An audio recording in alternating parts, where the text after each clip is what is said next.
A poor girl with a baby in the cold begs a young billionaire for help. We were kicked out of our home. Can you let us sleep at your house for just one night? What happens next is unbelievable.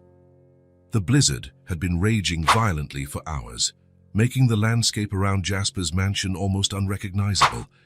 The thick flakes fell in a furious rhythm, piling up on the branches of the trees and turning the driveway into a white, impassable surface. The wind howled through the tall pine trees that surrounded the property, as if nature itself were protesting against the intense cold of that night. Jasper was sitting in his favorite armchair in the library, a half-empty glass of whiskey in his right hand and an open book in his lap. The fire crackled in the fireplace, casting dancing shadows on the book-lined walls. This was how he spent most of his nights, alone in silence, exactly as he preferred. He had chosen this secluded mountain mansion precisely for its distance from the world. No neighbors for miles, no unexpected visitors, no social obligations, just him, his books, and the comforting silence that had become his only companion over the years. When the first knock sounded on the front door, Jasper almost ignored them. No one would knock on his door on a night like this. It must have been just a branch broken by the wind, or some animal seeking shelter. The knocks came again, louder this time, more urgent, and he frowned, annoyed by the interruption. He placed the book and the glass on the side table and reluctantly stood up. The knocking continued, now at an almost desperate pace. Whoever was outside seemed determined to be heard. The hallway leading to the main entrance was long and dark, lit only by a few wall lamps that cast a yellowish glow on the wooden floor. Jasper's footsteps echoed as he walked, his irritation growing with each knock on the door. "I'm coming," he said, not hiding the annoyance in his voice. When he finally opened the heavy door, the icy wind burst into the entryway like a living creature, bringing with it a gust of snow that immediately spread across the polished floor. Jasper had to squint against the wind and, for a moment, he saw no one. Then his gaze lowered, and he found her. Standing on the doorstep was a little girl, no more than 6 years old. Her pale face was red from the cold, her slightly bluish lips trembling uncontrollably. She wore a coat far too thin for the temperature, and snow was accumulating on her faded beanie and slender shoulders. But what caught Jasper's attention the most was what she carried in her arms, a baby wrapped in a blanket so thin it seemed almost an offense against the brutal cold of the night. Before Jasper could say anything, the girl lifted her face to him, her large, dark eyes shining with a mixture of fear and determination. "We were kicked out of our home," she said, her small voice struggling against the wind. "Can you let us sleep at your house for just one night?" The desperate frankness of the request caught Jasper by surprise. It wasn't a plea for a handout or an elaborate lie. It was a scared child, holding a baby, asking for the bare minimum anyone could offer, temporary shelter from the storm. Jasper was paralyzed for a moment, his brain struggling to process the unexpected situation. Part of him, the part that had grown accustomed to solitude, that had chosen isolation, wanted to simply close the door and return to his armchair, his book, his whiskey, and his silence. But another part, one he thought he had buried long ago, couldn't ignore 2 children standing in the snow, shivering from the cold with nowhere to go. "Where did you come from?" he asked, his voice harsher than he intended. "Where are your parents?" The girl clutched the baby tighter to her chest, as if fearing he might be snatched from her at any moment. There was something in the way she positioned herself, protective and vigilant, that seemed out of place in someone so young.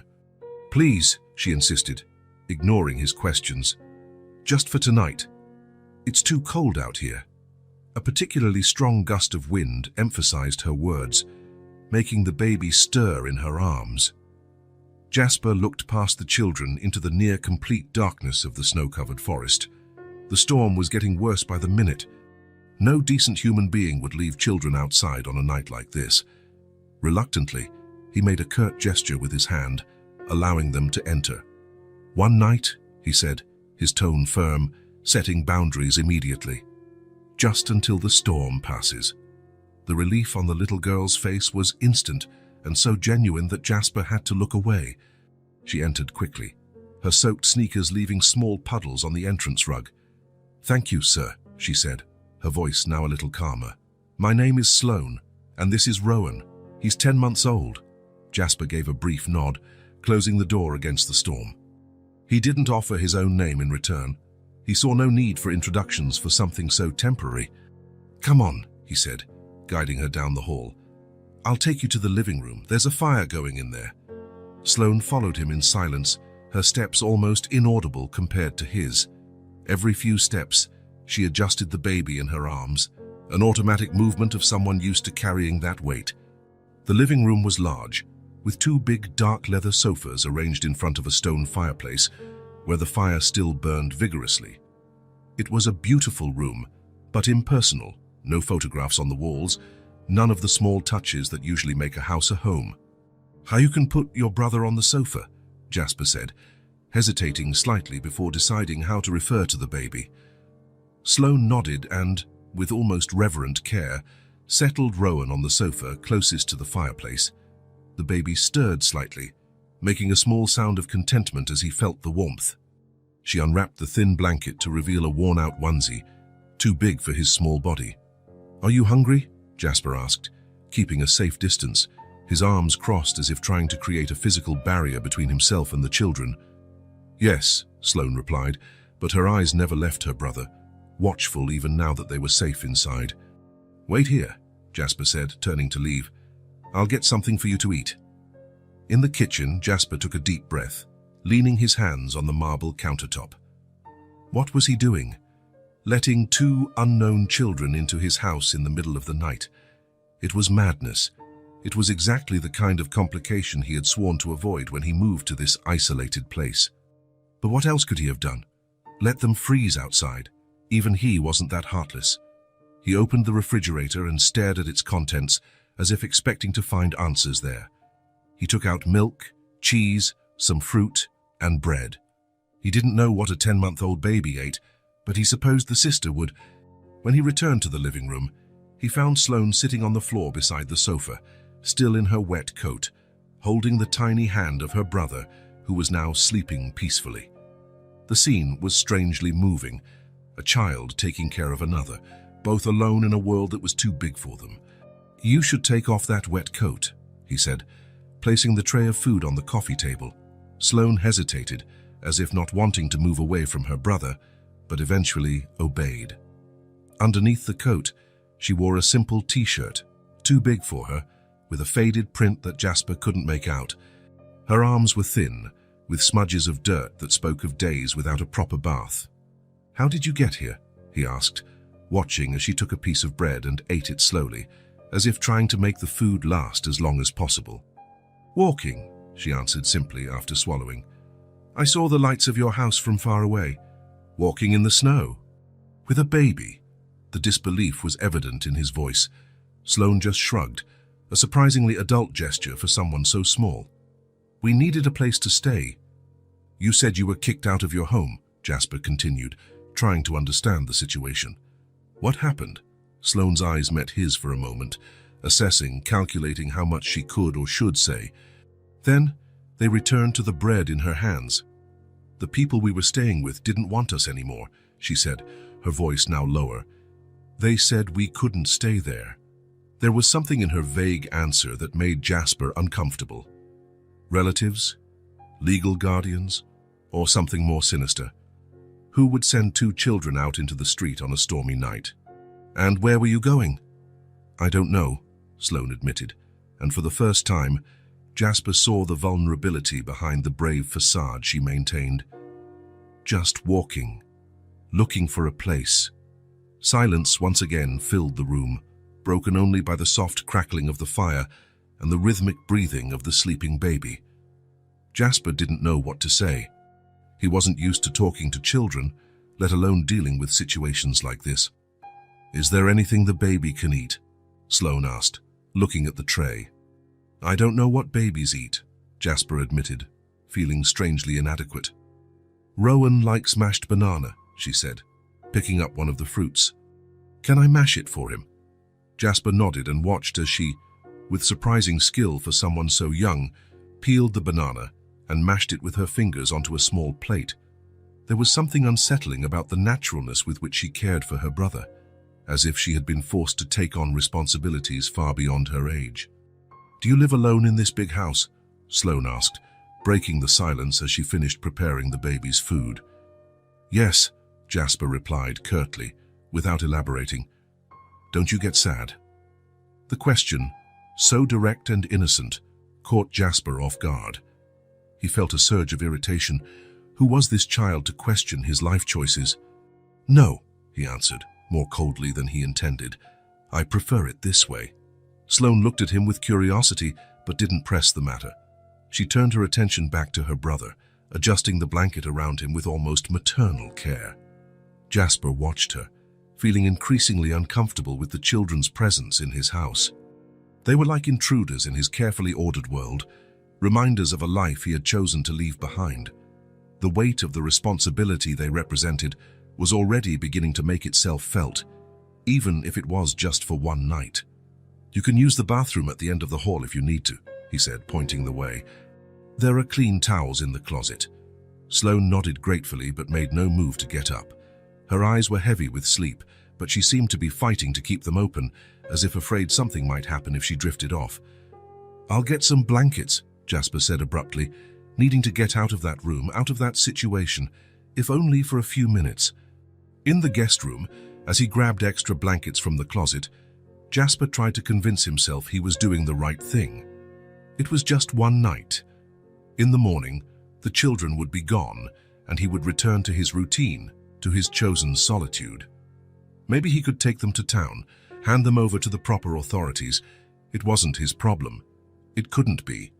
When he returned with the blankets, he found Sloane already asleep, curled up on the floor next to the sofa where her brother slept, one of her hands still holding his, as if even in sleep she needed to make sure he was okay.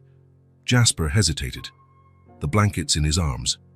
Something about the scene, the absolute vulnerability of those two children, the way one protected the other even in sleep, touched something inside him, something he thought he had buried long ago. He approached silently and carefully covered Sloane, making sure the blanket enveloped her completely. He did the same for the baby, checking to see if he was warm enough. For a moment, he stood there watching the two sleeping figures so small and fragile against the big, cruel world. Who were they? Where did they come from? What had happened to make them end up knocking on his door on a stormy night? And, more importantly, what would he do with them in the morning?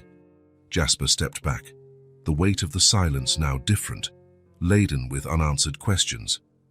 He left the room, turning off all the lights except for a small lamp in the corner, in case one of the children woke up disoriented during the night. As he walked down the hall toward his room, something inside him already knew that nothing would be so simple. These children had disturbed the carefully constructed peace of his existence, and though he couldn't admit it yet, they had also found a crack in the wall he had built around his heart. He closed his bedroom door, convinced that, by morning, everything would be resolved. He would return to his routine, to his chosen solitude, and these children would be just a fleeting memory, a brief detour in his meticulously planned existence. But as he lay down, the sound of the wind howling outside seemed to carry a warning. Some storms change everything forever. The first rays of sun crept shyly through the cracks in the curtains when Sloane opened her eyes. For a moment, she lay completely still, confused by the unfamiliar ceiling above her. It wasn't the leaky roof of the abandoned house, nor the open sky that had so often been her only cover. It was a high, white-painted ceiling with an elegant chandelier she had never seen before. Then the memories of the previous night came flooding back. The long walk in the snow, the growing desperation, the lights of the mansion shining in the distance like a beacon, the serious-faced man who had opened the door.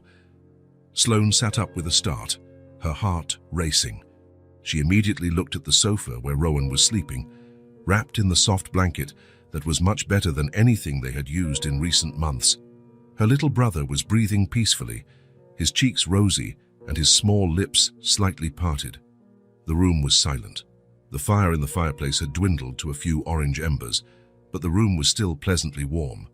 Through the window, she could see that the snow had stopped falling, and a weak sun was trying to establish itself in the clear sky. It was time to leave. The man, Jasper, She had heard him introduce himself on the phone the night before. Surely didn't want them there any longer. They had already overstayed their welcome. Sloane stood up silently, carefully folded the blanket, and placed it over the arm of the sofa. She was arranging her few belongings in her small, tattered backpack when she heard footsteps approaching. She immediately tensed, her shoulders stiff with apprehension. Part of her expected to be kicked out at any moment, even though she knew the man hadn't been rude the night before. Jasper appeared at the living room doorway, already dressed in dark jeans and a navy blue sweater. He had a cup of coffee in his hand and the same serious expression as the day before. His eyes moved from Sloane to Rowan, then to the half-open backpack. "Good morning," he said, his voice neutral, without any inflection that might reveal his thoughts. "Good morning, sir," Sloane replied, her fingers tightening on the backpack strap. "We're leaving now. Thank you for letting us stay." Jasper frowned, observing the small figure before him. There was something uncomfortably familiar in the way she seemed ready to flee at the slightest sign of a threat. "You haven't had breakfast?" he said finally. "There's food in the kitchen." It wasn't exactly an invitation to stay, but it wasn't an order to leave either. Sloane hesitated, undecided. She looked at Rowan, still sleeping, and then back at Jasper. "Okay," she replied softly. "I'll wake Rowan up." Jasper nodded and turned, walking toward the kitchen. Sloane took a deep breath, trying to calm her racing heart. A few more minutes, just enough time to eat something and feed Rowan. Then they would leave, before things got complicated. Gently, she woke her brother, who slowly opened his eyes, blinking a few times before smiling at the sight of his sister's familiar face. Despite everything they had been through, Rowan was a cheerful baby. Sloane picked him up, settling him in her arms with the dexterity of someone who had been doing it for a long time. In the kitchen, Jasper had already set out bread, milk, cereal, and some fruit on the table. He was sitting in one of the chairs, watching as Sloane entered carrying Rowan. "You can sit," he said, gesturing to the chair across from him. Sloane settled Rowan on her lap and poured herself some milk. The silence hung between them, heavy and filled with unasked questions. Jasper drank his coffee slowly, his eyes occasionally fixating on the children, as if trying to solve a particularly difficult puzzle. "Where did you come from?" he finally asked, his tone dry but not hostile. Sloane chewed a piece of bread slowly, buying time. Her eyes met Jasper's for a brief moment before returning to her plate. "We used to live with our mum," she replied, her voice so low that Jasper had to lean in to hear, "in a small house on the east side of town." "And where is your mother now?" The question, though expected, made Sloane press her lips together for a moment. Her fingers mechanically adjusted Rowan's shirt, a gesture that seemed more to comfort herself than the baby. "She died," she said simply, the words coming out as if they cost a great effort. 3 months ago." Jasper hadn't expected such a direct answer. He felt a tightness in his chest, an uncomfortable sensation he couldn't name. He tried to keep his expression neutral, but something in his eyes softened. "I'm sorry," he said, and he truly was. "And your father?" Sloane shrugged, a gesture that seemed too heavy for her small shoulders. "I never knew him. Mom said he left before I was born." Jasper nodded, absorbing the information. 2 orphaned children, alone. The image evoked memories he preferred to keep buried. "And where did you stay after your mother passed away?" Sloane hesitated, her eyes fixed on Rowan, who was happily playing with a spoon. Jasper realized she was choosing her words, deciding how much she could reveal. "We stayed in our house for a while," she began, her voice low. "I tried to do everything the way Mom did. I took care of Rowan, did the laundry. There was a little food in the cupboard." There was something deeply disturbing in the naturalness with which she described taking on responsibilities so far beyond her age. Jasper felt irritation grow, not directed at her, but at the situation, at a world that allowed children to be abandoned this way. "But then some people came," Sloane continued. "They said the house wasn't ours anymore, that we had to leave. You were evicted." The disbelief in Jasper's voice was clear. "And no one helped. Was there no social assistance, no relatives, no neighbors?" Sloane shook her head. "Mom didn't have any family, and she always said that if anything happened to her, they would separate us. They'd take Rowan to one place and me to another. Her eyes met Jasper's, now with surprising determination. I promised her I would take care of him, that we would never be separated. Jasper looked away, bothered by the intensity of those childish eyes that had already seen too much. Where did you go after the eviction? We hid in an old house by the river, Sloane explained, now helping Rowan drink some milk. Nobody lived there. It was falling apart, but there was a dry corner where I set up some old blankets. We stayed there until the day before yesterday. What happened the day before yesterday? Some men showed up. They said they were going to tear the house down, that we couldn't stay there. She paused, her eyes momentarily lost in the memory. It started to snow hard, and we just started walking. I didn't know where to go. Then I saw the lights of your house. Jasper tried to imagine the scene. A little girl carrying a baby, walking in the snow with no destination. The thought made something inside him contract painfully. He tried not to show anything, to maintain the distant posture he had built over the years, but inside, something was already beginning to change. A crack in a wall he had deemed impenetrable. It was then that he noticed something that had escaped his attention. Rowan, who had been calmly playing with the spoon, now seemed restless. His breathing was faster than normal, and his cheeks, previously rosy, now seemed excessively red. "Is he okay?" he asked, gesturing toward the baby. Sloane looked at her brother, concern immediately visible on her face. She touched his forehead with the back of her hand, a surprisingly maternal gesture. "He's a little warm," she admitted, but quickly added, "But it'll pass. He gets like this sometimes when it's cold." Jasper wasn't convinced. He moved closer and, with some hesitation, touched the baby's forehead. He was burning up. "He has a fever," he said, now genuinely worried. "A high one." "It'll pass," Sloane insisted, but her voice betrayed her own unease. "He got like this once at the old house, too. I gave him water and he got better." Jasper watched Rowan more closely. Besides the fever, his breathing was definitely faster than normal, and there was a slight wheeze each time he inhaled. The baby didn't seem to be in pain, but he was definitely not well. Fear began to grow inside Jasper. He knew nothing about babies, about what was normal or not, about how to care for someone so small and fragile. What if it was serious? What if it got worse?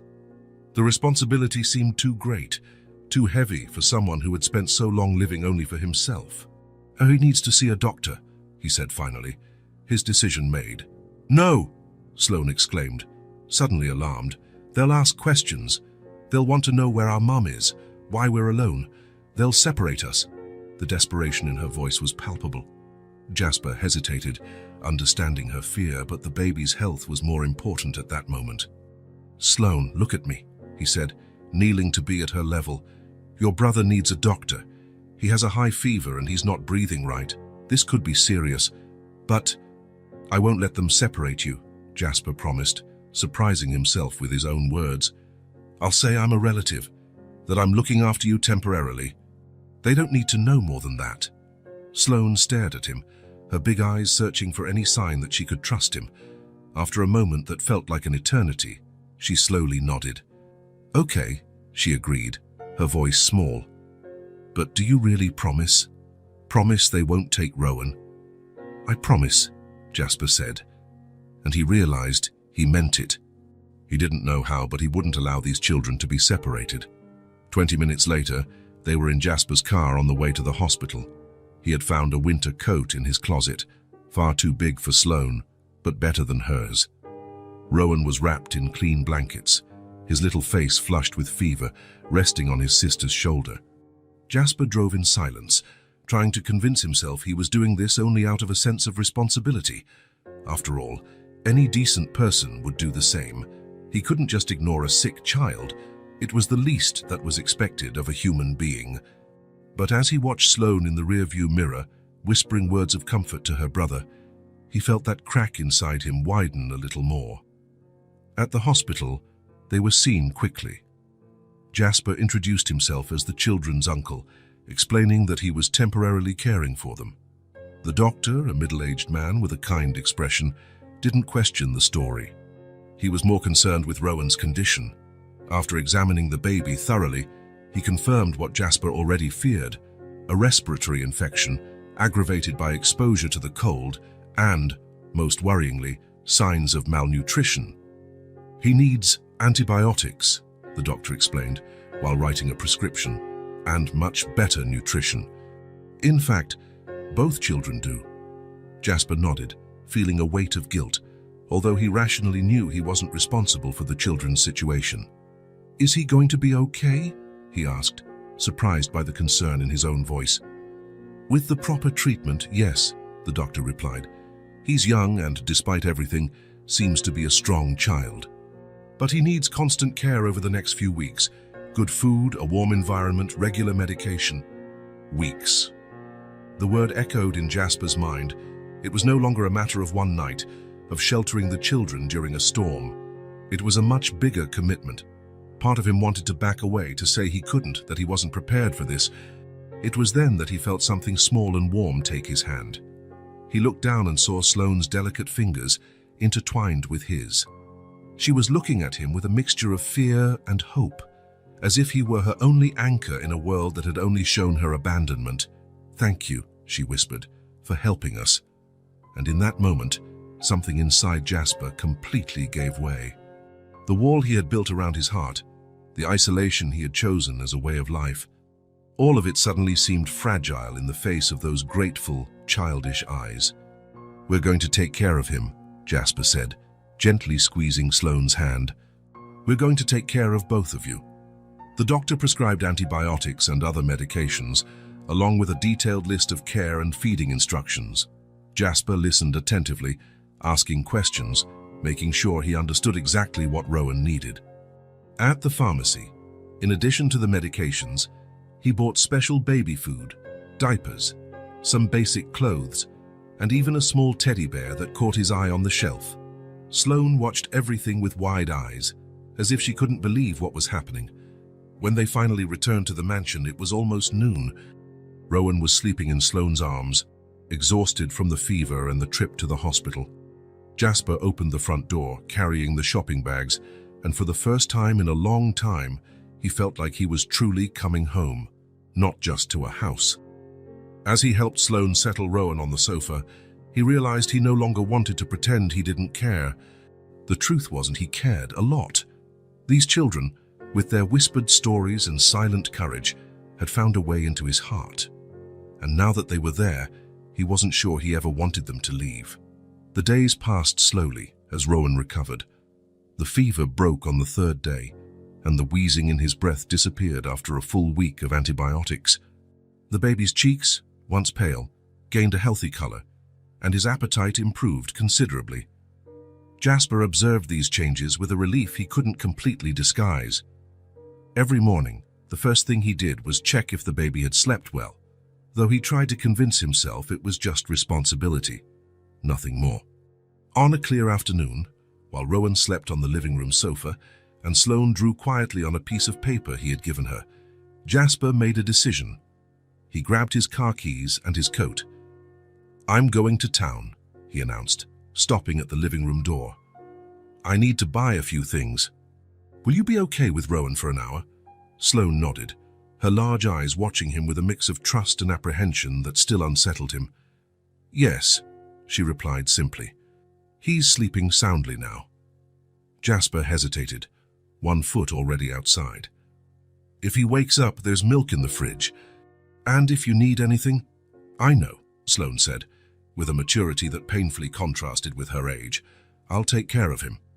In the small town supermarket, 20 minutes from his house, Jasper pushed the cart through the aisles with determination. He put in fresh fruit, vegetables, meat, milk, cereal. Then, almost without realizing it, he found himself in the baby products section. He looked at the shelves filled with items he knew very little about. With some hesitation, he began to put diapers in what he thought was the right size, wet wipes, baby powder, and diaper rash cream into the cart. An employee, noticing his lost expression, approached to help. "First child?" she asked with a friendly smile. Jasper almost corrected the mistake, but something stopped him. "Yes," he replied, the lie slipping easily from his lips. A boy. 10 months. The woman smiled even wider and began suggesting essential items. Jasper listened attentively, grateful for the help, though a part of him wondered what he was doing. These children weren't his. They shouldn't be with him. Eventually, they would have to go somewhere more suitable, with people who knew how to truly care for them. But as he went through the checkout, paying for everything, he knew he was just lying to himself. The truth was that in just a few days, Sloane and Rowan had become a part of his life in a way he couldn't explain, even to himself. On the way back, he passed a small toy store. He stopped the car almost without thinking and went inside. He came out 15 minutes later with a package containing a colorful rattle for Rowan and an illustrated storybook for Sloane.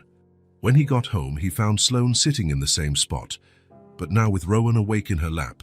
The baby smiled when he saw Jasper, a toothless grin that lit up his round face and made something inside Jasper contract. "I brought some things," he said, trying to sound casual as he carried the bags inside. Sloane followed him to the kitchen. Rowan balanced on her hip with the experience of someone who had been doing it for a long time. Her eyes widened when she saw the number of bags. "Is all this for us?" she asked, her voice low with surprise. "Well, you need to eat properly," Jasper replied, avoiding looking directly at her as he put away the groceries. "And Rowan needs clean diapers and other things." When he finished putting the food away, he handed Sloane the bags with the clothes and toys. She received them as if they were made of crystal, her small fingers holding the hangers with reverence. "Thank you," she said, her voice choked with an emotion she seemed to be trying to contain. "This is a lot," Jasper shrugged, uncomfortable with her gratitude. He wasn't used to it, to being important to someone, to making a difference in another person's life. "It's nothing," he muttered, turning to put away the rest of the groceries. "Just the basics." Later, he found Sloane in the guest room he had assigned to the children. She had folded each piece of clothing with meticulous care, arranging them in perfectly aligned stacks on the dresser. The diapers were organized by size, the toiletries carefully arranged. Everything was set out as if they were precious treasures. Watching her through the half-open door, Jasper realized that to her they were indeed treasures. Gifts she was afraid of losing at any moment. The realization hit him hard. This child was used to losing everything she loved. Time passed, and slowly, the house transformed. The silence that once reigned supreme was replaced by a symphony of small sounds. Light footsteps in the hallway, the jingle of the rattle in Rowan's hands, the murmur of Sloane reading to her brother. Soft laughter when Jasper made a funny face at the baby. The smell of the house also changed. The aroma of old books and wood was joined by the scent of hot food, fresh bread, and newly washed clothes. Even the air seemed lighter, as if the house could finally breathe after years of being suffocated by silence. Jasper tried to keep his distance, convincing himself it was just a temporary arrangement, but each day made that lie harder to maintain. He found himself looking up recipes for foods Sloane might like, making sure the children's room was warm enough on cold nights, waking up in the middle of the night to check if Rowan was okay. And, most revealingly, he began to help with the daily care. At first, it was just small things, holding Rowan while Sloane took a bath, or helping serve the food. Then, without noticing when the transition happened, he was warming bottles in the middle of the night, changing diapers with a newfound skill, and tucking blankets around small, sleeping bodies. On one particularly quiet evening, he found himself sitting in the armchair in the children's room, watching Sloane fall asleep, clutching the storybook he had bought her. Rowan was already asleep in the makeshift crib he had set up, the colorful rattle held securely in his chubby little hand. The soft light from the lamp cast golden shadows across the room, creating a picture of domestic peace that Jasper had never imagined in his house. He felt something strange and warm grow in his chest, something he wasn't ready to name, but which he recognized as affection. He tried to push the feeling away, telling himself it was just compassion, just the basic human instinct to protect the helpless. But as he adjusted the blanket around Sloane's shoulders and gently removed the book from her sleeping fingers, he knew he was lying to himself. The truth, which he wasn't yet ready to admit, was that these two children, had become important to him. More important than anything had been in a very, very long time. 3 weeks had passed since the night of the storm. Rowan had completely recovered from the respiratory infection, his cheeks now full and rosy, his eyes bright and curious. He could sit up on his own, clapped his hands when he was excited, and smiled at Jasper every morning as if he had known him forever. Sloane had changed too. Her clean, properly fitting clothes replaced the old, oversized ones. Her hair, now well cared for, framed a face that no longer looked so tense and watchful. Gradually, she began to act like the 6-year-old she was, drawing, exploring the garden when the weather allowed, asking questions about everything. The transformation was visible not only in the children but also in the house. Colorful toys now shared space with the sober objects that had once dominated the environment. Sloane's drawings were taped to the refrigerator door.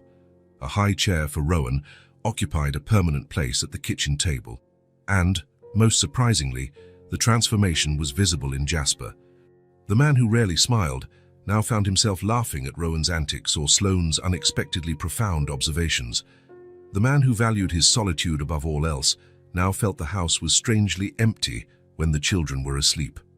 On one particularly clear morning, Jasper was sitting in his office, looking out the window at the garden where the snow was beginning to melt. Sloane was playing outside, building what looked like a small snowman, while Rowan watched fascinated from his stroller. The scene was so peaceful, so perfectly domestic, that for a moment Jasper allowed himself to imagine it could continue like this, that these children could really stay with him, that they could become a family. The reality, however, hit him hard. What was he thinking? He wasn't a father, he never wanted to be. He knew nothing about raising children, and more importantly, what he was doing wasn't legal. 2 children living with a stranger without any documentation, without any formality. It was madness. Jasper ran a hand over his face, trying to organize his thoughts. The situation had gone too far. It was time to do the right thing, no matter how difficult it was. He picked up the phone and, after a few seconds of hesitation, dialed the number for social services that he had researched days before. Child Protective Services. "Good morning," a female voice answered on the other end of the line. "Good morning," Jasper replied, his voice more tense than he would have liked. I need to report a situation." "Yes, sir." "What is it about?" Jasper took a deep breath, his eyes still fixed on the children playing in the garden. "I have 2 children under my care, a 6-year-old girl and a 10-month-old baby. He hesitated, unsure of how much to reveal. "Their mother passed away a few months ago. There are no other relatives that I know of." "I understand," the woman said, her tone becoming more professional. "And what is your relationship to these children, Mr. Blackwood, Jasper Blackwood? I am—" He hesitated again. What was he to Sloane and Rowan? "I'm just someone who is helping them temporarily. They showed up at my door during a snowstorm about 3 weeks ago." There was a brief silence on the other end of the line, as if the operator was processing the information. "Mr. Blackwood, thank you for contacting us. It's important that situations like this are reported. We will need to send a social worker to assess the situation and determine the best course of action for these children." "Yes, I understand," Jasper said, feeling a lump form in his throat. "I just want to make sure they'll be okay, that they stay together." "We'll do our best, Mr. Blackwood, but I need to inform you that each case is evaluated individually. It depends heavily on the availability of foster homes that can accommodate siblings." And that's when Jasper heard it. A small, almost inaudible gasp. He turned quickly and saw, standing in the office doorway, Sloane. Her small face was as pale as paper, her wide eyes fixed on the phone in Jasper's hand. I have to go," he said abruptly. "I'll call back later to schedule this visit." He hung up without waiting for a response, guilt surging inside him as he saw the devastated expression on Sloane's face. How long had she been standing there? How much had she heard? "Sloane," he began, standing up slowly, as if approaching too quickly might scare her away. "I can explain." But Sloane took a step back, her small body as tense as a violin string about to snap. Her lips trembled slightly, and Jasper realized she was fighting back tears. "You're going to send us away," she said. "Not a question, but a painful statement. That's not it, Jasper tried to explain, though he knew that, in a way, it was exactly that. I was just trying to do the right thing. You need a proper home with people who know how to take care of children, who can— If we leave, Sloane interrupted, her voice so shaky she could barely form the words, will they separate me from my brother? The question hit Jasper like a punch. The look on Sloane's face, pure fear mixed with a resignation that no child should ever know, made something inside him contract painfully. He wanted to say no, that of course they would stay together, that no one would ever separate them. But he couldn't lie to her, not about something so important. I don't know, Sloane, he admitted, feeling the weight of those words. I hope not, but it's not always possible to keep siblings together when— He couldn't finish. Sloane lowered her head, her small shoulders slumped in defeat. Without another word, she turned and left the office. Jasper heard her hurried footsteps down the hall, followed by the soft click of the bedroom door closing. Jasper sank back into his chair, his heart heavy. What had he done? All the trust Sloane had placed in him, all the security he had managed to give her and Rowan over the past few weeks, all shattered with a single phone call. But what else could he do? He couldn't just keep two children who weren't his. That's not how things worked. There were procedures, rules, laws. And, as much as it hurt to admit, maybe Sloane and Rowan really would be better off with a real family. People who knew what they were doing, who were prepared to raise children. Not like him, a lonely man who could barely handle his own emotions, let alone the emotional needs of two traumatized children. He spent the rest of the day trying to talk to Sloane, but she refused to leave the room except to care for Rowan. Even then, she avoided looking at Jasper, responding only in monosyllables when he tried to start a conversation. At night, when he went to check on the children before turning in, he found Sloane sitting on the bed, wide awake, watching Rowan sleep in the crib beside her. Her eyes were red but dry, as if she had cried until there were no tears left. You should sleep, Jasper said softly, standing at the door. It's late. It's okay, she replied, without looking at him. Good night. Jasper hesitated, wanting to say more, wanting to explain, to comfort, to promise that everything would be okay. But the words wouldn't come. With a sigh, he closed the door and went to his own room. He couldn't sleep. He stared at the ceiling for hours, Sloane's question echoing in his mind. Will they separate me from my brother? The pain in that small voice, the fear in her eyes, it all weighed on his chest like lead. When the first light of morning crept through the cracks in the curtain, Jasper was already up. He had made a decision, though he didn't know exactly what it was yet. All he knew was that he couldn't go on like this. He went down to the kitchen and started making breakfast. Oatmeal for Rowan, pancakes for Sloane. It was her favorite, though she had never said so explicitly. Jasper had noticed it from the sparkle in her eyes whenever he made them. He was flipping the last pancake when he heard soft footsteps behind him. He turned and saw Sloane standing in the kitchen doorway, Rowan in her arms. Both were already dressed, and Jasper noticed with a pang in his heart that Sloane's small tattered backpack was slung over her shoulder. Good morning, he said, trying to sound casual. I made pancakes. Sloane nodded but didn't approach the table. Instead, she held Rowan a little tighter and lifted her chin in a gesture of courage that seemed to take all the effort in the world. The weather's better, she said, her voice resigned. We're leaving. We don't want to be a bother anymore. The words hit Jasper like a bolt of lightning. He was suddenly confronted with the reality he had been avoiding. The idea of Sloane and Rowan leaving his life, the house returning to its former silence, the children's room empty, the toys put away, no drawings on the fridge, no laughter echoing through the halls. The image was so painful that he was momentarily paralyzed. The spatula still in his hand, his heart beating painfully against his ribs. Leaving, he repeated, the word coming out as a whisper. Where would you go? Sloane shrugged, a gesture that seemed too heavy for her small shoulders. I don't know, she admitted. But we've bothered you enough. You want to call those people to take us away, so— No, Jasper interrupted, the word coming out stronger than he intended. He put the spatula on the counter and approached her, kneeling to be at her eye level. No, Sloane, I don't want you to leave. Confusion flickered across her face, briefly replacing the resignation. "But I heard you on the phone. You were talking about us, about sending us away." Jasper sighed, running a hand through his hair in a gesture of frustration, not with her, but with himself. "I was trying to do the right thing," he explained. "Legally, I should have informed the authorities about you from the beginning. 2 children can't just live with a stranger without any kind of official process." "But now you want us to leave," she insisted, her voice small. "No," Jasper said, and this time there was certainty in his voice. "I don't. In fact, I've realized I want the exact opposite." He hesitated, searching for the right words. How could he explain to a 6-year-old the whirlwind of emotions he was feeling? How could he say that in just 3 weeks, she and Rowan had become more important to him than anything had been in years? "You're not going anywhere," he said finally, his voice softer than he expected. "You can stay." Sloane's eyes widened, a mix of hope and suspicion warring on her face. "Stay," she repeated, as if the word were hard to understand, like, "live here with you?" "Yes," Jasper confirmed. "If you want to, if you'll have me."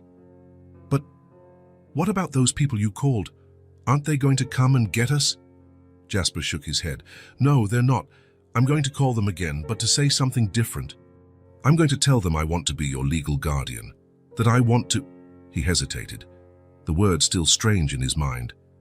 "That I want to adopt you." The word hung between them, huge and frightening in its implications. Adoption, family, permanent commitment. It was everything Jasper had avoided for years, hiding in his isolated mansion, building walls around his heart. And yet, looking at Sloane's face and at Rowan in her arms, he knew it was the only thing that made sense, the only thing he wanted. "You want to be our dad?" Sloane asked, her voice barely a whisper. The question, so simple and yet so complex, made something inside Jasper break and rebuild itself in the same instant. "Yes," he answered, surprised by the firmness in his own voice. "Yes, I want to be your dad, if you'll have me." For a long moment, Sloane just stared at him, as if trying to find any sign of deceit, any indication that she shouldn't believe him. Then, slowly, something on her face changed. The suspicion gave way to a hope so pure and intense it made Jasper's heart ache. "Can we really stay?" she asked, her voice choked with emotion. "Forever." "Forever," Jasper confirmed, and this time there was no hesitation at all. Sloane took a step forward, then another, until she was right in front of Jasper. With Rowan still secure in one arm, she reached out her free hand and, with surprising gentleness, touched his face, as if to make sure he was real. "Thank you," she whispered. Jasper felt something warm and wet on his face and realized, surprised, that he was crying. He couldn't remember the last time he had cried. Maybe never, since childhood. But now the tears came freely, and he made no effort to stop them. "No," he said, covering her small hand with his. "Thank you for finding me, for giving me a second chance." And there, in the sunlit kitchen, with the smell of pancakes in the air and the soft sound of Rowan's laughter filling the space between them, Jasper knew he had found what he didn't even know he was looking for: a family. The following weeks brought a routine Jasper had never imagined for his life. The days, once empty and predictable, now had a different rhythm, marked by small moments that, added together, created something new and unexpected. Mornings started early, much earlier than Jasper was used to. Rowan would wake with the sun, his happy babbles echoing through the baby monitor Jasper had installed in the children's room. It was usually Sloane who went to her brother first, but Jasper would soon join them, still sleepy but with a cup of coffee in hand, and a good morning that became more genuine with each passing day. Breakfasts turned into moments of conversation, mostly Sloane talking about her dreams or asking questions about the world, while Rowan happily banged on the tray of his high chair, trying to participate in his own way. Jasper would answer patiently, surprised at how easily the words came now, so different from the man of few words he had always been. During the mornings, while Rowan took his nap, Jasper would try to work in his office, answering emails, managing his investments, occasionally taking a video call. Sloane would usually stay nearby, drawing quietly, or flipping through the books he had bought for her. Sometimes, she would look up and catch him watching her, and the shy smile she gave in return would make something inside him warm. In the afternoon, if the weather allowed, they would go out into the garden. Jasper had bought a simple swing and installed it on a sturdy tree near the house. Sloane would swing for hours, her serious face breaking into smiles when she reached heights she considered impressive. Rowan would watch from a blanket spread on the grass, his eyes following his sister with fascination, small laughs escaping when she waved at him from up high. The evenings brought bath time, an adventure Jasper had learned to face with humor after the first few drenched disasters. Then came dinner, bedtime stories, and finally, the silence of the house once the children were asleep. It was in these moments of silence that Jasper allowed himself to think about how much his life had changed, how much he had changed. Rowan, who had arrived so fragile and sick, was now a healthy, cheerful baby. His full, rosy cheeks bore no resemblance to the feverish baby from the night of the storm. He crawled with determination across the living room carpet, explored every corner within his reach, and made increasingly complex sounds, as if he were just steps away from forming his first words. His smiles, generous and frequent, were like little gifts Jasper didn't know he needed to receive, and Sloane, the change in her was even more remarkable. The scared, distrustful girl from the first few days was gradually giving way to a child who was beginning to feel safe. Jasper caught her singing softly once, while she was meticulously arranging her clothes in the closet. It was a simple melody, a lullaby he didn't recognize, probably something her mother used to sing. Her voice was soft and sweet, and Jasper stood in the hallway, his heart aching, listening without wanting to interrupt that moment of peace. Jasper also noticed the changes in himself, small things at first, how he started smiling more, how his steps, once heavy and purposeful, became lighter around the house, how his mornings, once dedicated to long hours of solitary work, now included preparing breakfast for 3, helping dress a restless baby, and listening to Sloane's made-up stories. In moments of honesty with himself, Jasper recognized that something fundamental was changing within him. The wall he had built around his heart, brick by brick, year after year, was beginning to show cracks. And through those cracks, something he thought he had lost forever was finding its way back. The ability to care deeply for someone other than himself. It wasn't a change he had sought or planned. In fact, if someone had suggested just a few months earlier that he would open his home and his life to 2 children, Jasper would have laughed at the idea. He had chosen solitude. He had cultivated it like a precious garden. He had convinced himself it was better that way, and yet there he was, holding Rowan in his lap as the baby fell asleep against his chest, listening to Sloane read aloud, gently correcting her when she stumbled on a difficult word, assembling the puzzle he had bought for her, sitting on the living room floor, his back aching in a way that didn't really bother him. Every small gesture, every shared moment, every exchanged smile was like a pickaxe against the wall he had built. And though a part of him still resisted, another part, a part that grew with each passing day, was beginning to wonder how he had lived for so long that way, alone, closed off, cold. It was on one particularly quiet night that the weight of his decision truly hit him. He had put the children to bed as usual. He had read a story to Sloane, checked Rowan's temperature with the back of his hand, a gesture that had become automatic, even though he knew the baby was perfectly healthy now. He had said goodnight, closed the door, leaving just a crack open, and returned to the living room. Sitting in his armchair, with an open book in his lap that he couldn't really read, Jasper found himself thinking about the future, not just tomorrow or next week, but for years to come. He saw Rowan taking his first steps, saying his first words, going to school. He saw Sloane growing up, learning to ride a bike, making friends, having her first triumphs and disappointments. He saw himself growing old alongside them, being the anchor he never had as a child. And then, like a dark cloud covering the sun, came the fear. What if he couldn't keep them? What if social services decided he wasn't suitable? After all, what did he know about raising children? What qualifications did he have? other than a large house and financial resources. Would that be enough? The fear gripped him like an icy fist around his heart. For the first time in a long time, Jasper felt truly vulnerable. It wasn't just his comfort or his peace of mind at stake. It was the future of two children who, in some impossible-to-explain way, had become the center of his world. The thought of losing them was unbearable. Imagining the house returning to its former silence, the empty rooms, the lonely routine, all of it now seemed not just sad but wrong, as if the universe were being undone and reassembled incorrectly. Jasper closed the book, unable to continue pretending to read. He walked to the window and looked out at the night. The moon was high and bright, casting silver shadows across the garden. Somewhere in the distance, a night bird sang. He had to do something. He couldn't just wait and hope that everything would work out. He needed to take action to ensure that Sloane and Rowan could stay with him. Forever.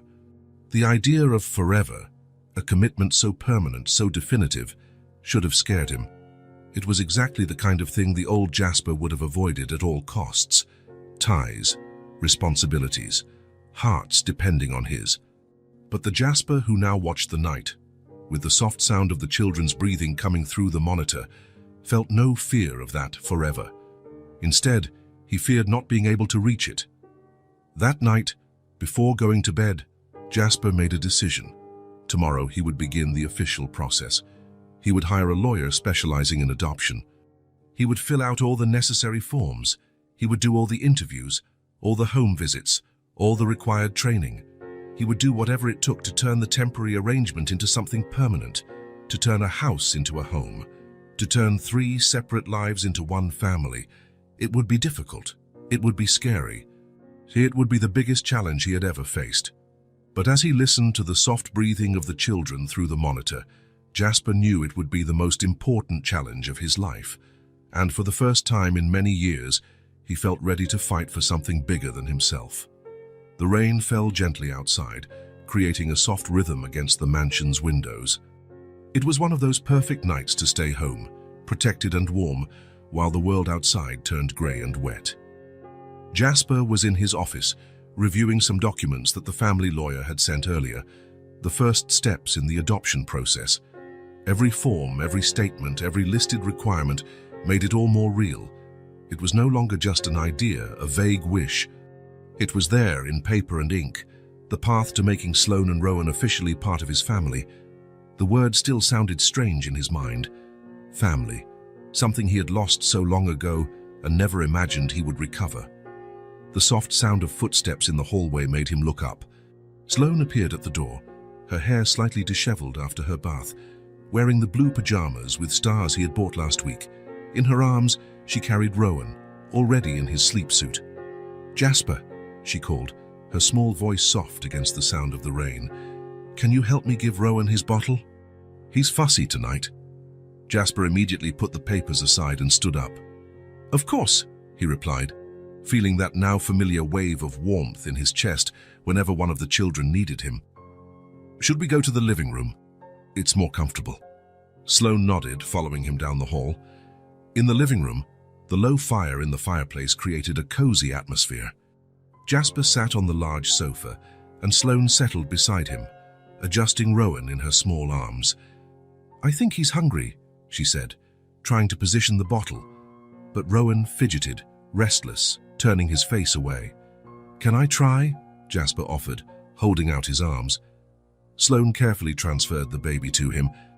Jasper settled him in his left arm, supporting his head in the crook of his elbow, as he had learned in recent weeks. With his right hand, he offered the bottle.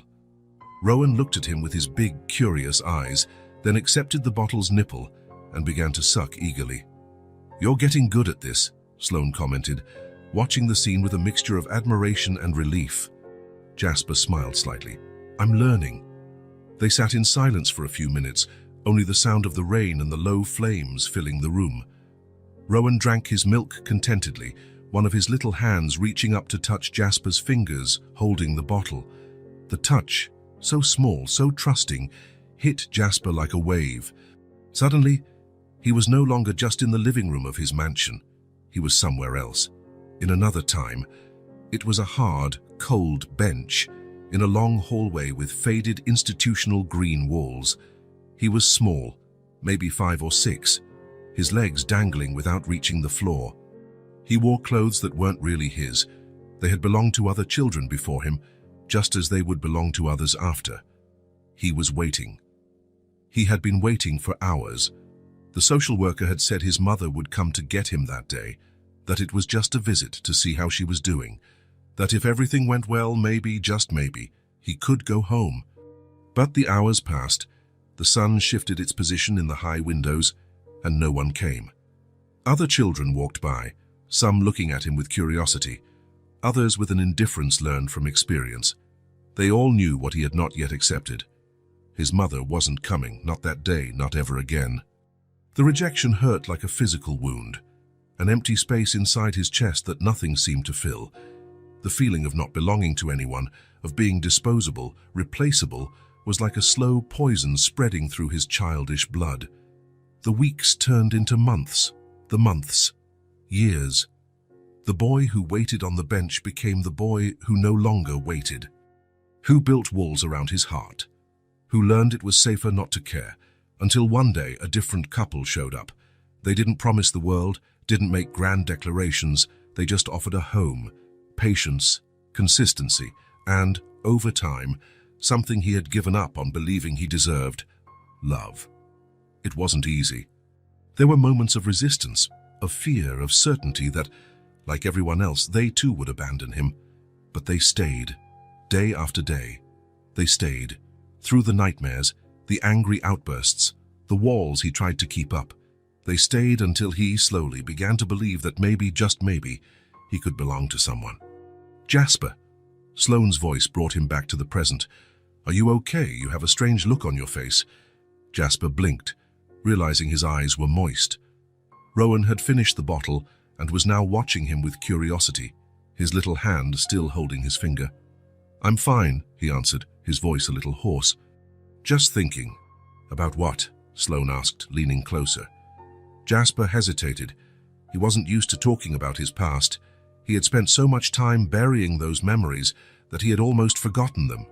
Almost. "When I was little," he began, surprised by his own willingness to share. "Not much older than you, I was in an orphanage for a while." "My mother, she couldn't take care of me." Sloane's eyes widened. "Like us." Jasper nodded. "In a way, yes. I was alone. It was hard." "Were you scared?" she asked, her voice so low it was almost lost in the sound of the rain. "Very," Jasper admitted. "I was afraid I'd never have a home again, that I wouldn't belong anywhere, that I wasn't important to anyone." Sloane processed the information in silence, her small, serious face focused on his words. "And then?" she finally asked. "What happened?"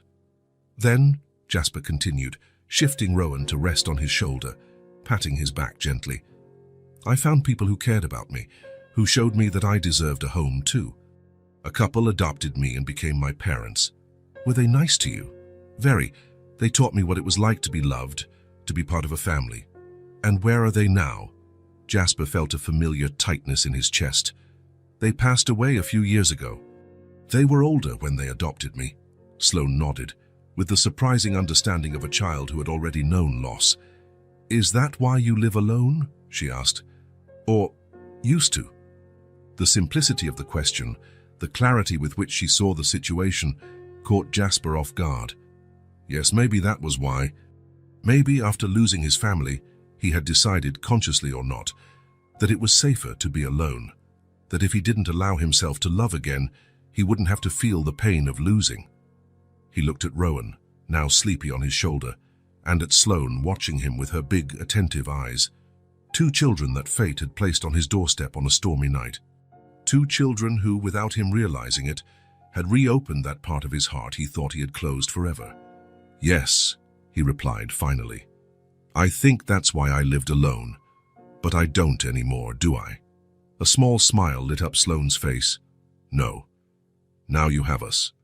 The simplicity of the statement made something inside Jasper release and reorder itself. Looking at the 2 children, he finally accepted the truth his heart already knew. He didn't want to live without them anymore. He couldn't. Somehow, in such a short time, they had become as essential to him as the air he breathed. "Yes," he agreed, his voice firm and clear. "Now I have you." And for the first time in a very long time, he felt truly at home. The call came on a Monday morning. Jasper was in the kitchen, making coffee while Sloane helped Rowan eat bits of banana in his high chair. The phone rang, and when Jasper answered, the voice on the other end was professional and direct. "Mr. Blackwood, this is Diana Reynolds from the Department of Social Services. We'd like to schedule a visit to assess your situation with the children. Would Thursday at 10 a.m. be possible?" Jasper's heart skipped a beat. He knew this moment would come. After all, he had started the process himself. But the reality of the visit, so close, made his stomach tighten. "Thursday at 10 is perfect," he replied, keeping his voice steady. When he hung up, he found Sloane looking at him, her eyes big and attentive. Even after all these months, it still impressed him how she noticed everything. "Who was that?" she asked, wiping a bit of banana from Rowan's chin. "That was Social Services," Jasper explained, sitting down at the table. "They're coming here on Thursday to meet us, to see how you're doing." Sloane was quiet for a moment, absorbing the information. Jasper could almost see the thoughts spinning behind those worried eyes. "Is it to decide if we can stay with you?" she finally asked, her voice small. "It's part of the process," Jasper confirmed, "but don't worry, everything will be fine." The next few days were a whirlwind of preparations. Jasper cleaned the house from top to bottom, organized the rooms, stocked the pantry. He reviewed documents, prepared for potential questions, and even searched the internet for what to expect from a social services visit. At some point, he realized he was acting like a nervous teenager before a first date, and almost laughed at himself. The night before the visit, after putting the children to bed, Jasper sat in the living room with a cup of tea that grew cold, forgotten, in his hands. The anxiety he felt surprised him. He, who had always been so controlled, so self-assured in negotiations involving millions, now felt completely vulnerable at the prospect of losing the two little people who had turned his life upside down. What if the social worker thought he wasn't suitable? What if his lack of experience with children counted against him? What if the isolated mansion was considered an inappropriate environment for growing children? The doubts multiplied in his mind like weeds. "Jasper," the soft voice startled him. Sloane was standing in the living room doorway, barefoot, her oversized pajamas slipping off her small shoulders. "Hey," he said, composing himself. "Shouldn't you be asleep?" She came closer, climbing onto the sofa next to him. "I can't sleep," she admitted. "I'm thinking about the woman who's coming tomorrow." "Me too," Jasper confessed, "but it's going to be okay." "What if she doesn't let us stay?" The question, so direct, so laden with fear, was the exact one echoing in his own mind. Jasper hesitated, torn between protecting her with a comforting lie or offering the honesty she deserved. "I'll do everything I can to make sure you stay," he said finally. "I promise." Sloane nodded slowly, accepting his answer. Then, to Jasper's surprise, she reached out her small hand and took his. "Me too," she said simply. It was in that moment that Jasper realized he wasn't alone in this battle. Maybe he would never be alone again. Thursday dawned clear and cool. Jasper woke before his alarm, took a long shower, and dressed with care, opting for a navy sweater and dark pants, avoiding the suit that might seem too formal. He wanted to look professional, yet approachable, trustworthy. When he went down to the kitchen, he found Sloane already up, helping Rowan with breakfast. She had dressed her brother in the yellow onesie Jasper had bought the previous week and had combed her own hair with unusual care for a 6-year-old. "You look nice," Jasper commented, noticing the simple green dress she had chosen. Sloane shrugged, but a small smile appeared on her lips. "I want her to like us," she admitted. The comment tugged at Jasper's heart. He had been so focused on his own anxiety that he hadn't fully realized the weight Sloane was carrying. For her, this visit wasn't just a formality. It was, once again, her future and her brother's future in the hands of unknown adults. "Sloane," he said, kneeling to be at her level, "no matter what happens today, know that you and Rowan are perfect. just the way you are. No one needs to judge that." She looked at him for a long time, as if assessing the sincerity of his words. Then she nodded, an understanding beyond her years crossing her face. At 9:58 a.m., the doorbell rang. Jasper took a deep breath, exchanged one last encouraging look with Sloane, and went to answer the door. Diana Reynolds was a middle-aged woman with short brown hair and intelligent eyes behind red-framed glasses. She carried a folder and had a professional but genuine smile. "Mr. Blackwood, I'm Diana Reynolds from Social Services. Thank you for having me." "Please, come in," Jasper replied, opening the door wider. "And you can call me Jasper." As the social worker stepped into the hall, Jasper felt something small and warm slip into his hand. He looked down and saw Sloane beside him, holding his hand with a confidence that surprised him. The gesture filled him with a strength he didn't know he needed. "This is Sloane," he introduced, gently squeezing the girl's hand. "And that over there is Rowan." The baby was sitting on the living room rug, playing intently with colorful blocks, oblivious to the importance of the moment. "Hello, Sloane," Diana said, bending down slightly. "It's a pleasure to meet you." "Hi," Sloane replied, her voice small but firm. "Did you come to see if we can stay with Jasper?" The frankness of the question took both Jasper and the social worker by surprise. Diana recovered quickly, smiling kindly. "I'm here to get to know you better and see how you're adjusting," she explained. "May I ask you some questions?" The next 2 hours were intense. Diana walked through the house, taking notes, asking questions, observing the interaction between Jasper and the children. She asked about routines, nutrition, educational plans. She wanted to know about Jasper's support network, his finances, how he would handle emergencies. Jasper answered everything honestly, without trying to hide his limitations or insecurities. Yes, he was new to this. Yes, he was still learning, but he was committed, completely committed. Eventually, when Sloane took Rowan to his room for his morning nap, Diana sat down with Jasper in the living room for a more direct conversation. "So," she began, adjusting her glasses, "you really want to go through with this? Adopting 2 children is a huge responsibility for someone with no prior parenting experience." Jasper looked directly into her eyes. All the hesitation from the previous days evaporated. "I want to be their legal guardian," he affirmed, his voice firm and clear. "I know it seems sudden and maybe even irrational.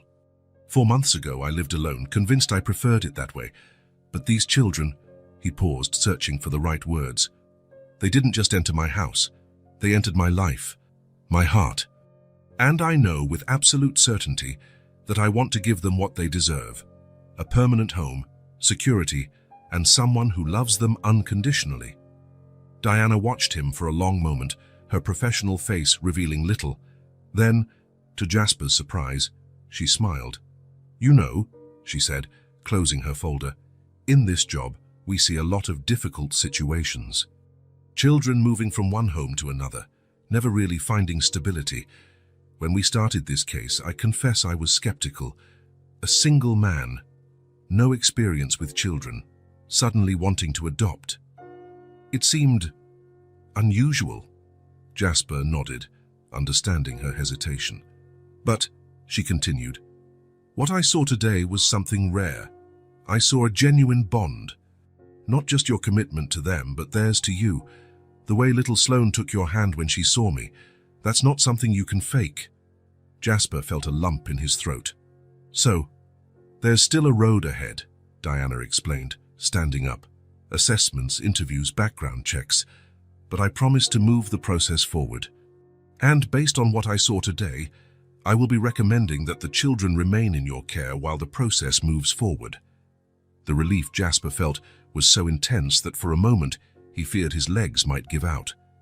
But he stood firm, extending his hand to the social worker. "Thank you," he said simply, knowing that no words could adequately express his gratitude. Diana smiled, shaking his hand. "Don't thank me yet. The real journey is just beginning." The following weeks were filled with paperwork, interviews, and visits. Jasper rearranged his professional life to be more present at home.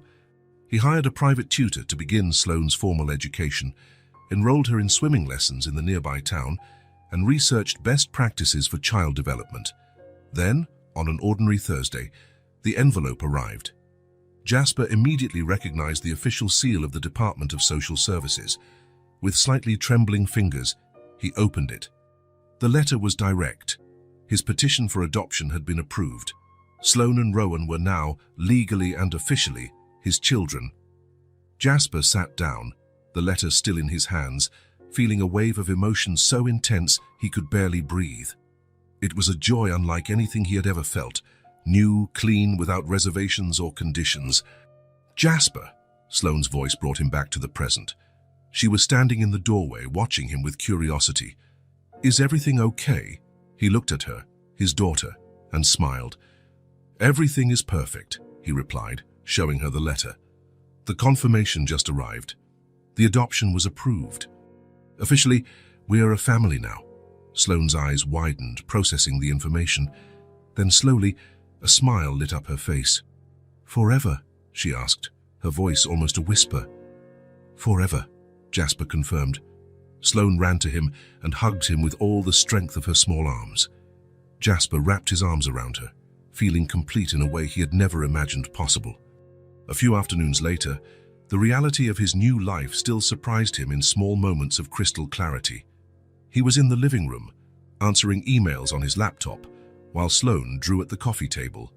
Rowan was on the nearby rug, playing with his colorful blocks. The baby, now almost 13 months old, was more active and curious every day. Lately, he had started to babble more, experimenting with sounds that made sense to no one but himself.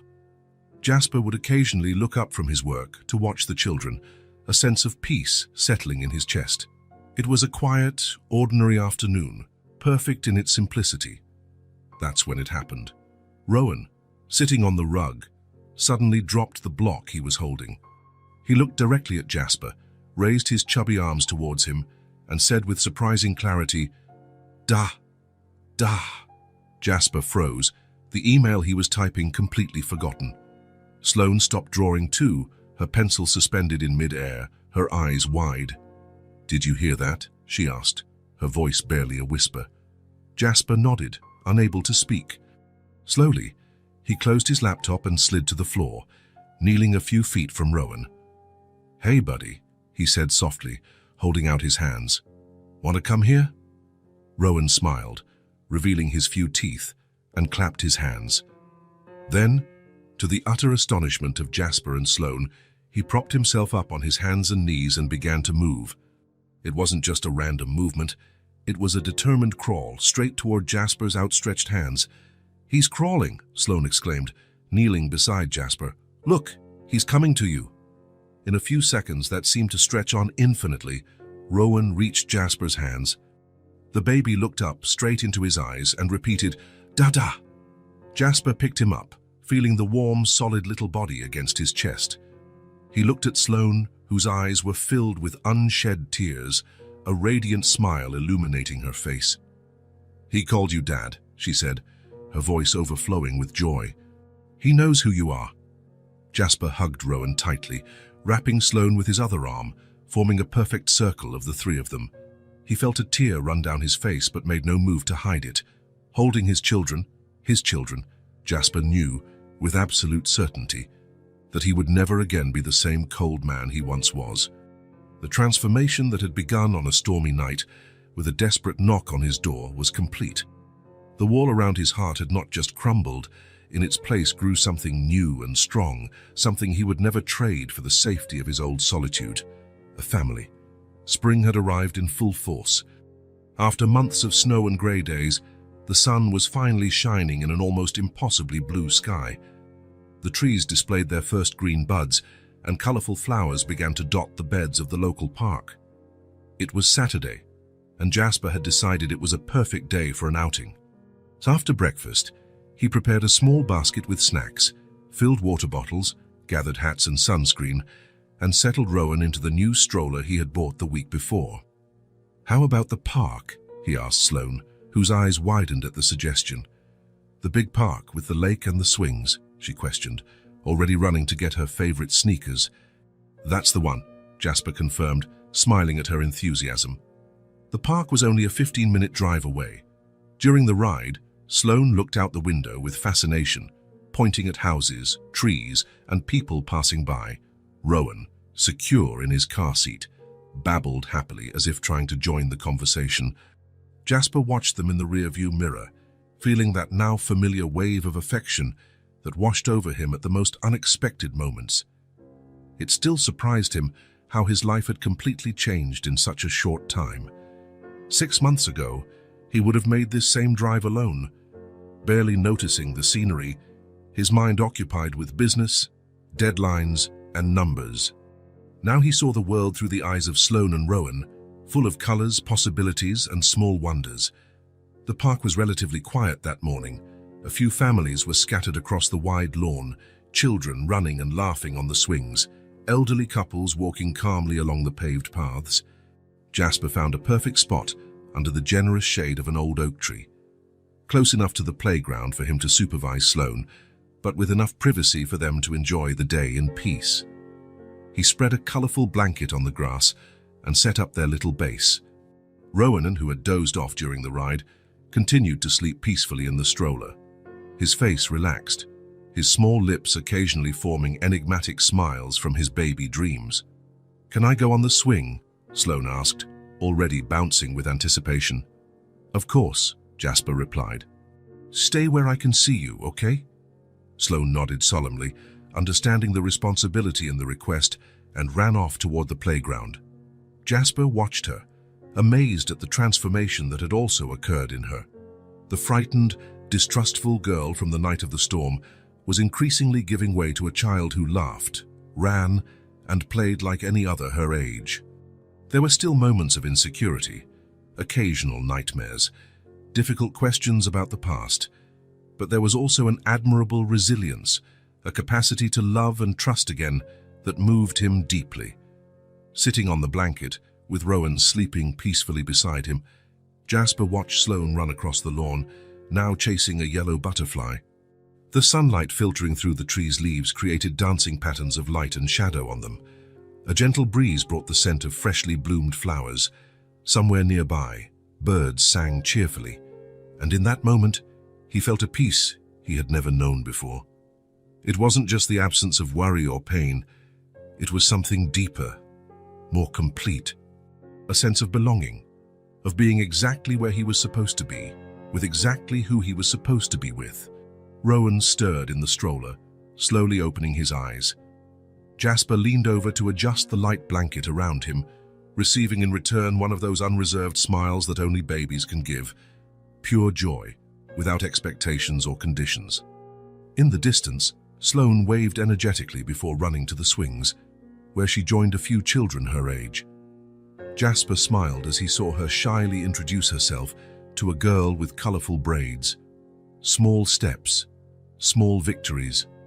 After nearly an hour of playing, Sloane returned to the blanket, her cheeks flushed from the exercise, her eyes bright with excitement. She sat down next to Jasper, accepting the water bottle he offered. "I had so much fun," she said, after taking long sips. "Thanks for bringing us here." "Anytime you want," Jasper replied, gently stroking her hair. "Are you hungry? I brought sandwiches and fruit." Sloane nodded, but before reaching for the picnic basket, she pulled something from the pocket of her dress. It was a piece of paper, carefully folded into 4. "I made this for you," she said, handing him the paper with a mix of pride and shyness. "Yesterday, when you were working." Jasper took the paper curiously. He unfolded it carefully, revealing a colorful drawing made with crayons. There were 3 figures holding hands, a tall one representing him, a smaller one in a dress representing Sloane, and a tiny one that could only be Rowan. Behind them was a large house with many windows and a tree beside it. A yellow sun shone in the corner of the paper, with a big smile drawn in its center. And at the bottom of the page, in large way slightly crooked letters, was written, "Our family." Something tightened in Jasper's chest, an emotion so intense it left him speechless for a moment. He looked at the drawing, at the smiling faces Sloane had drawn with such care, at those 2 simple words that meant everything. He looked up to find Sloane watching him expectantly, waiting for his reaction. Rowan, now wide awake, babbled happily in the stroller, clapping his hands as if he also approved of the drawing. "Do you like it?" Sloane asked, uncertainty tinging her voice. Jasper held the drawing with one hand and reached out with the other to hold Sloane's. "Thank you for coming into my life," he said, his voice thick with emotion. "My heart was cold. I was closed off, used to being alone. You gave me what I needed most, love. I am a better person because of you." Sloane smiled and rested her head on his shoulder. For the first time, Jasper was certain he had found his home. If this story touched your heart, subscribe to the channel and turn on notifications so you don't miss the next ones. Leave a like because it helps this story get recommended to more people. See you in the next story.